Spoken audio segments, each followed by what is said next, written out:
Hi, this is Sarit Switzer, and welcome to the It Is Taught podcast, a podcast devoted to the teachings of Rabbi Shneur Zalman of Liadi as recorded in his most famous work, the Tanya. My hope for this show is to make these teachings accessible and relatable to the average person, regardless of prior Jewish education or affiliation. The episodes follow the prescribed daily study portions and are meant to serve as practical lessons in how to live your life as your true self and develop an authentic and powerful relationship with your Creator. I have personally experienced the effects the study of this work has had on me, and I'm excited to share what I can of this knowledge with you. So please join me on this journey of learning, self-growth, and connection with your source.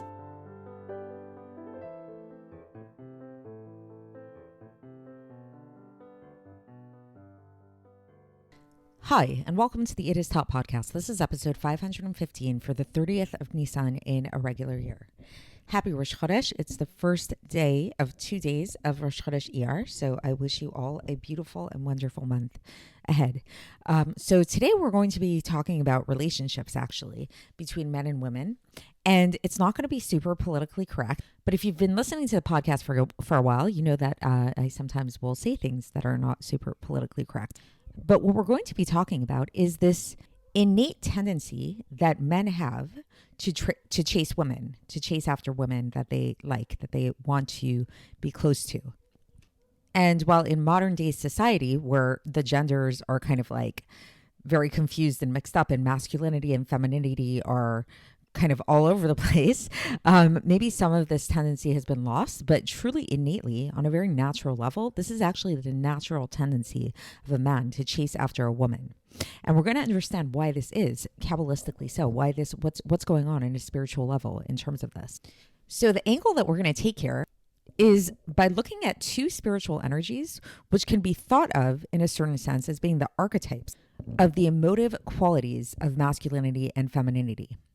What I'm talking about here is Ahava and Yira, which are Hebrew words that loosely translate as being love and fear.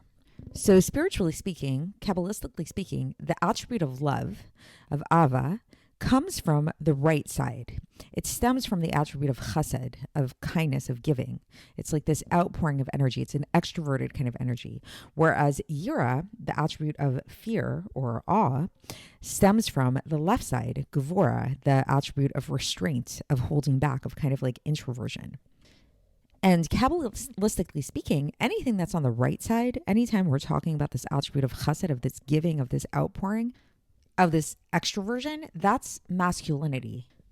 We can see this even physically when we in the anatomy of a man, their male organ is actually outside of their body. So it's, it translates into everything, kind of has a spiritual component to it, and then it translates all the way down to the physical aspect of the world. So we can think of masculinity as being very extroverted, very out there, and very outpouring, affectionate, loving, demonstrative, all of that stuff, which is how we can have a deeper appreciation of how it is that the attribute of love actually is a very masculine kind of attribute.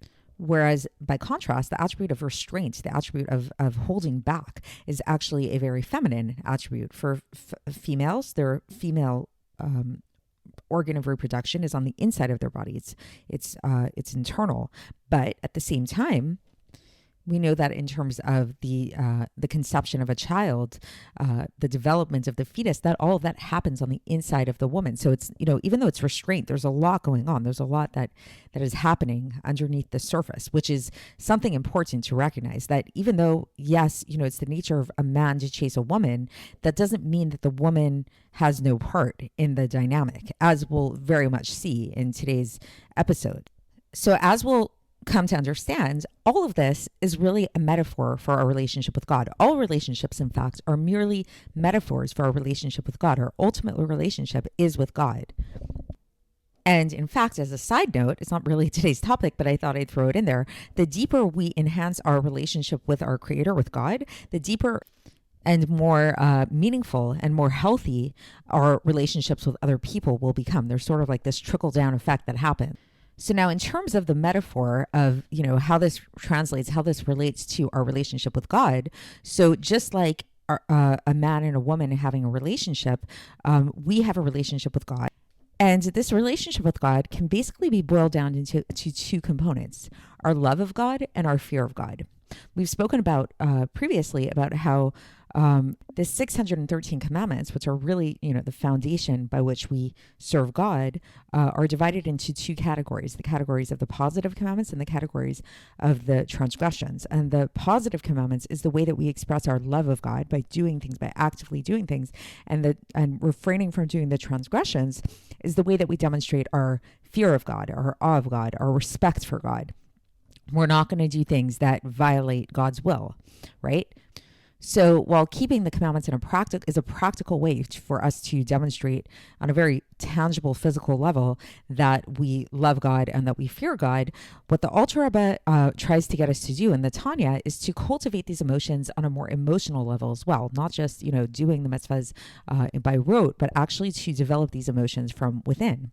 And so how do we do this? How do we cultivate these levels of love and fear of God, especially when we think about them in terms of this masculinity and this femininity aspect of it? So yesterday, we actually spoke about fear of God. We spoke about the two levels of fear of God, how there's one level of like a kind of base level of fear of God, where it's like you look at the world and you recognize just how grand the world is around you, how grand all of the spiritual worlds are around you, and you recognize that they have a creator and it's just, amazing and all of that stuff. And you become like in awe of the worlds of God's creation. And then the next level is where you focus instead on the source of all of that, and you focus on God, and you focus on how all of these worlds are really not and nothing in comparison to Him. Those are the two different levels of awe. So the second one has kind of like a self-abnegation quality to it, which the first one doesn't really have. Now, today we again are shifting towards love. So yesterday was fear, which is that more feminine component. It's more of that receptive kind of energy that we're receiving. We're acknowledging the power of God. So in that dynamic, we're kind of like the female and God is the male. There we're receiving from God's influx, God's flow. Today we shift that dynamic and we actually become the male. Interestingly enough, we develop our love of God, which is a more masculine trait. It's been spoken about elsewhere, not only in Torah but also in the world at large, that we all have masculinity and femininity within us. These are energies, and it's even though we might be men or women, physically speaking, we actually all have both of these energies within ourselves. So today we focus on the more masculine energy, which is the energy of love of God, and we actually relate it to the feminine energy within ourselves as well, that fear of God, and how these two energies interplay. So what we're going to learn is that just like in fear, there's two levels. With love, there's two levels as well. And to achieve the highest level of love, you actually need the highest level of fear. The way to understand this on a kind of metaphorical level in terms of relationships with men and women is that in order for a man to really consummate his love of a woman, not only does the woman need to be present in the relationship and be receptive to his advances, but in a certain sense, she actually needs to initiate the relationship. She needs to show that she's receptive in some way. There's the famous example of the practice that women used to have of dropping the handkerchief, it was called, where women used to drop their handkerchiefs onto the street below them from their balconies, or sometimes on the street as they were walking down the street, to signify that they were available, and they were hoping that a certain man that had caught their attention would notice it and would realize that they were available and interested, and this would be like the go-ahead for the man to chase after her, to pursue her with love. So that's, the ultimate consummation of a man's love actually initiates from the woman, if you think about it. And as we'll see, what this translates into in terms of our service of God, in terms of our love of God, is the highest level of love. So there's a certain type of love of God, which is called Ahava b'tanogim, love of pleasures, which is also termed Ahava Rabbah, or great love. And this is a type of love of God, which is so all-consuming and all-encompassing that it actually isn't internally generated. It's not something that a person can sit and try to develop on their own. This love of God, this great love of God. The way it works, by contrast, is actually when a person develops their fear of God to such a high extent that they develop this very, very high level of yira, of awe of God, where they really focus on that self-abnegation. It doesn't always happen, but to certain select few individuals, they actually, as a gift, Hashem grants them this love, this great love, that they feel this great love of God, that they're sort of rewarded with this great love of God. However, what about the rest of us? What about those of us that have not attained this great fear of God? What then? So the Alter Rebbe is going to tell us that there's this other aspect of this other type of love. There's another type of love which doesn't necessarily need to be preceded by this very, very high level of fear of God, but it actually can be generated from its own accord. This is what's called as Ahavat Olam, the love of the worlds. This is a type of love of God that is generated through a person contemplating and thinking about the world around them and thinking about how, everything in the world really is an expression of God. And this makes them love God so much so that it's like they look at flowers and that makes them love God. They eat an apple that makes them love God. It's just like everything they do, every aspect of the world is an expression of their love of God. We can think about this, lahavdil, by way of analogy in terms of the relationship of a man and a woman, that this is like a man really loving a woman in her own right, like kind of like just like appreciating every little aspect of that woman and being so consumed in her, in who she is. And that itself is its own certain type of love. So these are the two basic types of love that we're going to be discussing in today's section. And so with all of that being said, I hope that was an interesting enough introduction for you guys. We're going to get straight into the text now and see how the Alter Rebbe breaks all of this down. So the Alter Rebbe tells us that just like there are two levels of fear, there are also two levels of love. So what are the two levels of love? So the two levels that the Alter Rebbe calls them here is there's Ahava Rabba, which is translated to mean like a great love. And then there's Ahavat Olam, which translates to mean a world love. And the Alter Rebbe is going to explain what these two terms mean and two levels mean. So the first one, the Ahava Rabba, the great love, this is a type of love of pleasures, which is likened to a flame that rises on its own, and it comes from above in a way of a gift, because a person has achieved this level of total completion on their level of fear. And so here, this is very interesting, where the Alter Rebbe cites the Gemara in Kiddushin, page 2b, where it says, "Darko shel ish lechazer achar ha'isha," that the way of man is to chase after a woman. Basically, what does that mean? That how is this related to what we're learning about with love and fear and everything? That the way of a man is to chase after a woman. It's related to what we just learned, that when a person achieves the highest level of fear, then this love, this high form of love, comes about in its own right. So why?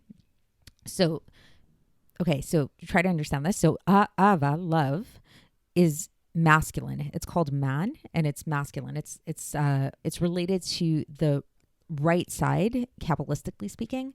So that is that's the masculine side. So the Alter Rebbe here cites Tehillim, chapter 98:3, where it says Zachar Chasto, which kind of points to that idea that literally means he has remembered his loving kindness. So Zachar means remembered his loving kindness. However, there's a little play on words here. This is where translations can get tricky, because the play on words is that Zachar also means masculine. So it's like there's a relationship between masculine and chesed, kindness, giving, love. That doesn't mean, by the way, that women can't be loving and giving too, but it's just the masculine energy is this more outward type of energy, versus the woman's energy is she's called a Yirat Hashem. She's the one who fears God. So the woman is the left side. We see this actually in many, many cultures. They've tapped into this idea that the right side is, and the flowing and the giving side is the masculine side, and the more restrained, hidden side is the woman's side. So that's the side of Yira.